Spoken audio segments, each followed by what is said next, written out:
আসসালামু আলাইকুম দর্শক, আপনারা যদি বাসাবাড়িতে নিজে ড্রিলিং করতে পছন্দ করেন, টোটালের লিথিয়াম আয়ন ইম্প্যাক্ট ড্রিল 12 ভোল্টের এই সেটটি আপনাদের জন্য হতে চলছে আদর্শ একটি টুলবক্স।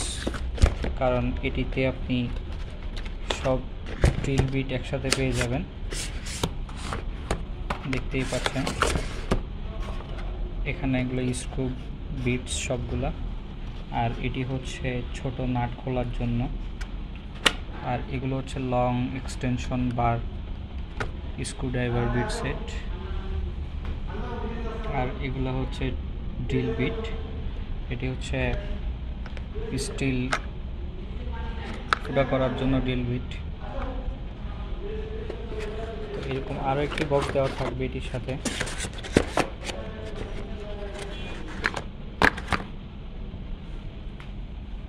এখানে 2 থেকে শুরু করে 8 mm পর্যন্ত, আর এখানে দেওয়া আছে 2 থেকে শুরু করে 6 mm পর্যন্ত। আর এগুলো হচ্ছে যে কাঠে ডিল করার বিট। আর এর পাশে যেগুলো দেখতে পাচ্ছেন এগুলো হচ্ছে কংক্রিট ওয়ালে ডিল করার বিট।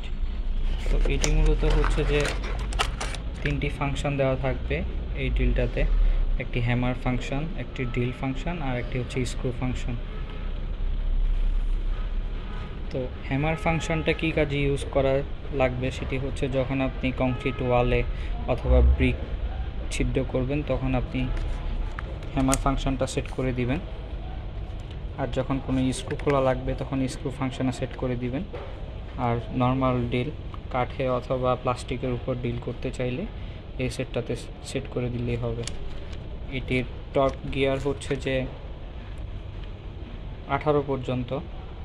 তো যখন আপনি 18তে সেট করবেন, সেট করে যখন কাজ করবেন তখন হচ্ছে যে এখানে আরও 2টা গিয়ার আছে, 1-2 গিয়ার।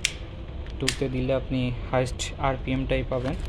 হাইস্ট আরপিএম বলতে এখানে 0 থেকে 400 আর 0 থেকে 1500। তো যখন আপনি ফুল গিয়ার দিয়ে কাজ করবেন তখন 1500 আরপিএমই পাবেন পার 1 মিনিটে। আর এটির বিট ক্যাপাসিটি হচ্ছে 8 থেকে 10 mm পর্যন্ত। 0.8 থেকে 10 mm ক্যাপাসিটি ড্রিল বিটগুলো এটার সাথে ইউজ করা যাবে। তো আমরা এখন এটির লাইভ টেস্ট করে দেখব যে আসলে এগুলো দিয়ে ছিদ্র করা যায় কিনা। তো চলুন দর্শক দেখে আসি এই ড্রিলটা দিয়ে কতটুকু ছিদ্র করা যাবে। আর একটি গুরুত্বপূর্ণ বিষয়, এটির সাথে হচ্ছে যে 12 ভোল্টের 1.5 অ্যাম্পিয়ার 2টা ব্যাটারি থাকবে, একটি চার্জারও থাকবে। তো কন্টিনিউয়াস কাজ করলে এক একটা ব্যাটারি দিয়ে সর্বোচ্চ 30 থেকে 35 মিনিট ব্যাকআপ পাওয়া যাবে। আর যদি আপনি থেমে থেমে কাজ করেন দেখা যাচ্ছে যে দিনে 5-7 ঘন্টা ইউজ করতে পারেন।